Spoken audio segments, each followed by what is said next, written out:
I'm Jordan Lulich. This is the Lulich Corner, and today I get the pleasure of sitting down with Director Gregory Zajicek from the Indian River Charter High School. I'm so excited to sit down and hear about everything that's going on with the Charter High School and to talk with Gregory. And before we get too far in depth, I just wanted to give you an opportunity to introduce yourself, and I really appreciate you taking the time to come on and share everything that's going out at the Charter High School. Sure. Thank you. Thank you for having me, Jordan. I'm really appreciative. And I want to first start by saying how absolutely proud I am of you. I know you're an alum of the Charter High School, and I always knew you were going to be successful because you had the intelligence, the ability to articulate, the personal ability skills, but you've done so much for our community, for my school, for our school, and just in general for Indian River County. And I'm so proud of you. Well, this session's particularly special for me because I was a student of the Charter High School and Mr. Zajicek was actually my teacher. It's awesome that we get to sit down and not only talk about what's going on with the Charter High School today as you've taken over now as director of the school, but also we can share about the history of the school. And sure. And so, yeah, for me, it's awesome to be here talking to you and being able to help share the vision and everything that's going on with the Charter High School, because certainly for me, it holds a special place in my heart. I'm happy to do so. That school is my passion. It's my love. My love I didn't know I had until I got here.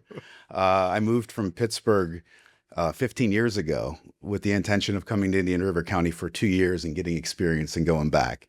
And stepping foot in that place made me rethink, revision the way I look at education, the way I look at students, the way I look at the whole package. So I'm happy to talk about anything today. From my perspective as a student, I never understood what charter high school meant. I mean, I think growing up in this community, there was definitely back in the 90s and the early 2000s, there was definitely a misconception that charter high school is for those who have behavioral issues. Yeah.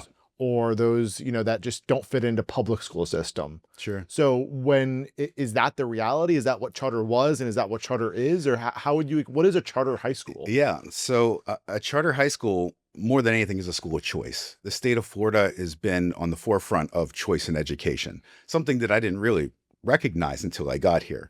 Charter schools hold that connotation nationwide, I think. It's not just in the state of Florida.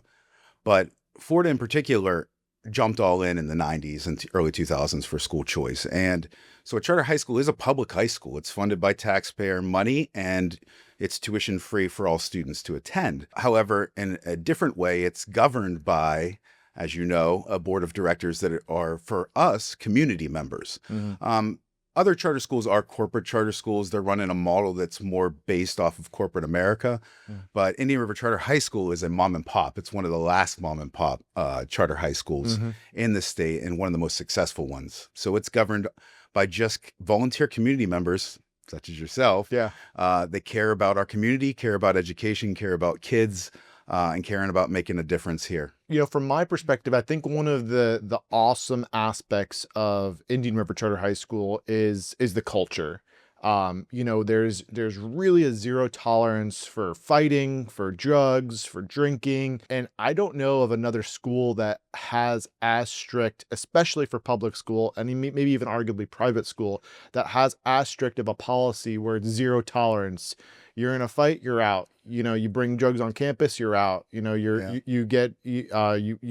test positive for a drug test. Yeah. There's very, very zero tolerance for any of the stuff that you would normally find at a public high school. Mm-hmm. And so is that something that culture, is that something that is attributed to the founders, or where do you think, how has the culture developed over the years? Wow. I know that's a loaded question. That's a loaded question. I think it always starts with our founding members, Gene Waddell, our founding chairperson, and, our founding board, who put in place the 7-point contract. This is a contract that tells students, and it's actually just a guideline for good policy in life for people. We call it a discipline code, but it's really get to school on time, get your work done.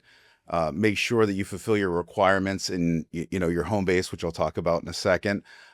Dress to succeed, right? So these things were all set out. The beautiful thing about our school being a school of choice is most of our parents know coming in that we have these policies, and they're not really broken. It's an expectation coming in. So as my assistant director likes to say, a lot. We practice kindness. And so from the moment coming in the door, everybody's kind and respects one another. It's one of those lost things that we used to have in society, where you meet somebody and you show them respect to begin with, Yeah. and then you get that respect in return. There's this kind of a newer philosophy of you have to earn the respect to get the respect. It's not the way it is at our school. I just left our school helping change light bulbs and helping the custodians clean the rooms. Servant leadership. Yeah, so we all pitch in together for the benefit, because we know at the end of the day, the people that most benefit from that are our students, and they see it and they become community members. Whether it's Indian River County or, we have them, our alumni nationwide, being that type of servant leadership, that type of responsibility, those types of ethics, and a code of life. Yeah. And that's important to us. I mean, that's, some people call it the hidden curriculum. It's not the hidden curriculum at Charter. It is the curriculum at Charter. What's the story of Charter? You touched on different aspects. I know in the 90s and the 2000s, there was this push in Florida to start charter high schools, and you mentioned, our founders of the school, but really, how did Charter come into existence and develop to what it is today? That's a process. And as some of my board members like to say, a labor of love over the past 27 years. It started in a motel, retrofitted, that was an old police barracks for training sheriffs, deputies. That brick building. The brick building. Yep. Yeah. I was in that building. So that was gutted by 16 students and 16 faculty originally in 1998 to start to build classrooms out of it. Wow. So luckily every classroom had at least 2 toilets, because every motel room has at least 1 toilet, right? So, Okay. you'll get That's nice. accessibility there. Yeah. It was so successful in the early years. By 2002, there was an idea to bring a program to Charter. And the program that we decided to bring was the VAPA program, which is the Visual and Performing Arts program. Very highly successful program now. And that has evolved over the years. Started with jazz. It started with director Dr. Raymond Adams bringing an integrated curriculum based off of historical time periods to the school. And the school's population jumped from about 50 to 60 to 400 almost overnight. Wow. The idea was, you can with the alternative certification, you can get jazz professionals, certify them as teachers, teach them how to teach, and really get the students involved in the arts. Same thing with the visual and physical arts, the ceramics that came, and the physical art, which we can see in the murals around town, at the hospital, downtown on 14th, I believe. You see the manifestation of what that VAPA program was. From there, we built our academic program, starting to incorporate the advanced placement, or AP. Currently, we have Cambridge, which is another advanced program. We kind of slid into that. But that advanced learning and dual enrollment, because we're on the Mueller campus of Indian River State College, added about another 200 to 300 students. So currently today, we sit at about somewhere between 750 and 800 students a year, which is crazy when you think we started out with 16 students in a brick motel building. What a story. I mean, I remember as a student, my perspective was it was so convenient to be able to walk over to the college campus and take a college class, and then also still enjoy different high school classes and high school, social activities and curriculum and or extracurriculum.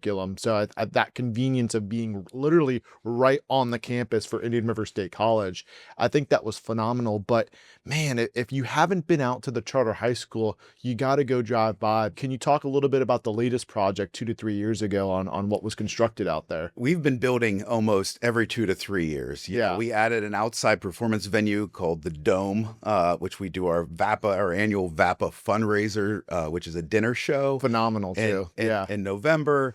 After that, we've constructed 2 buildings, one double classroom building, which is, highest technology at the time, most innovative in educational philosophy. And then we built this gigantic charter hall.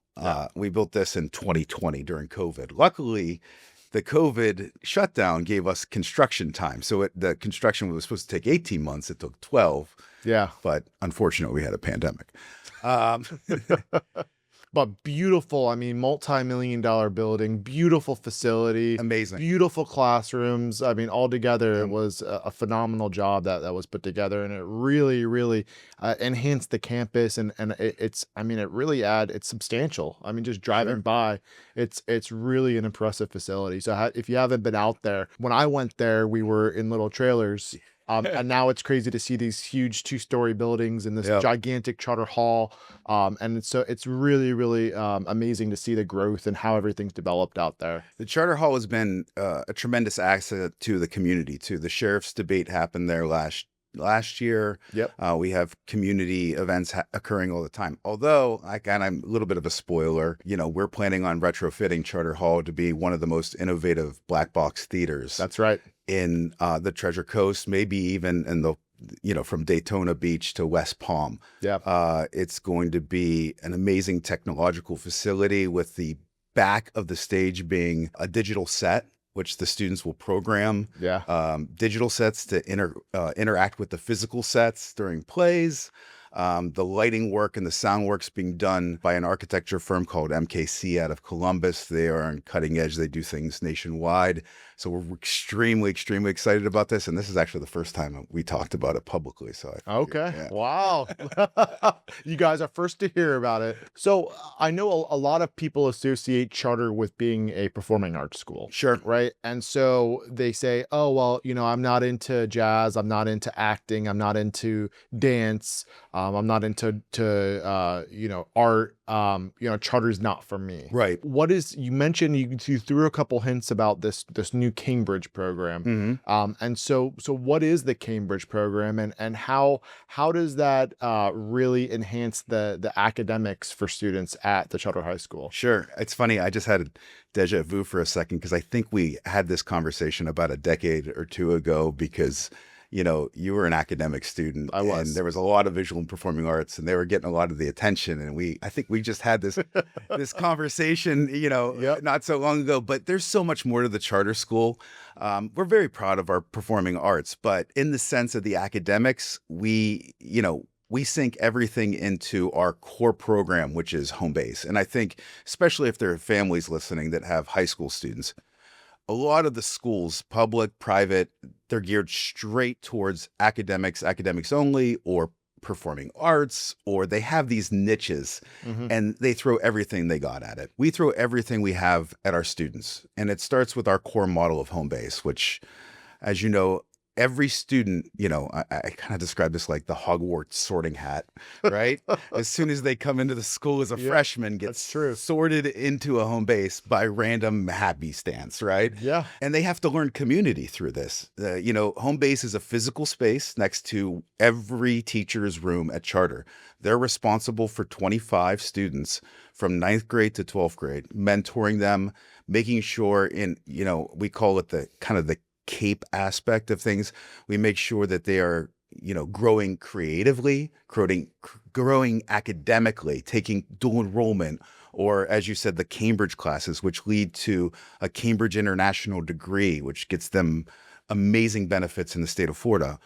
We also focus on practical intelligence, which I think a lot of schools have kind of given up on. We teach them how to change a tire. We teach them how to do their taxes. We teach students, there are things that, to write a check, even though that's kind of archaic anymore. But, we teach those practical skill sets where you get out into the world and you're like, okay, I bought a car.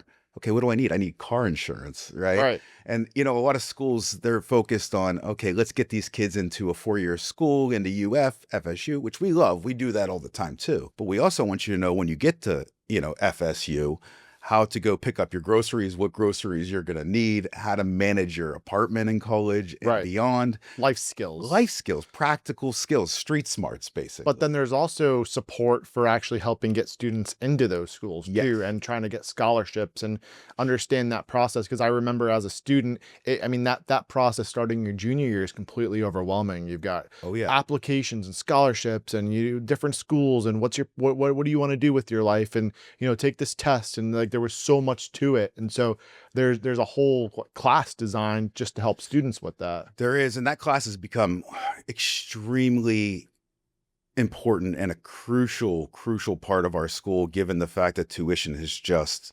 skyrocketed.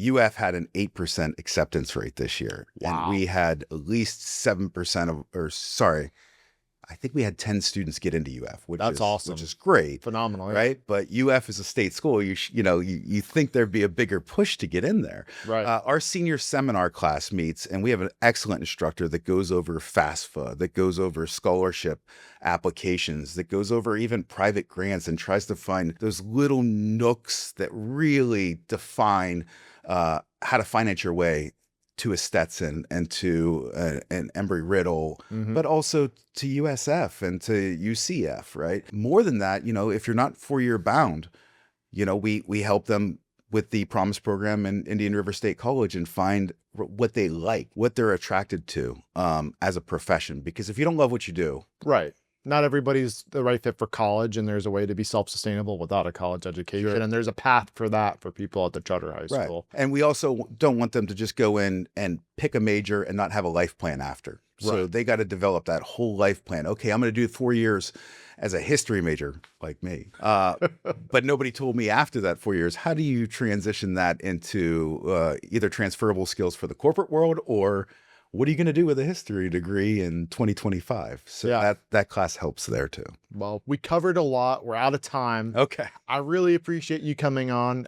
If anybody has any questions about the charter high school, if they want to get a tour, if they just want to reach out just to learn more, what should they do? Who should they contact? Where should they go? Definitely go to our website. Everything is on the website. You can follow us on our social medias. But if you want to contact the school for enrollment, there's the enrollment page on our website, or enroll at IRCHS.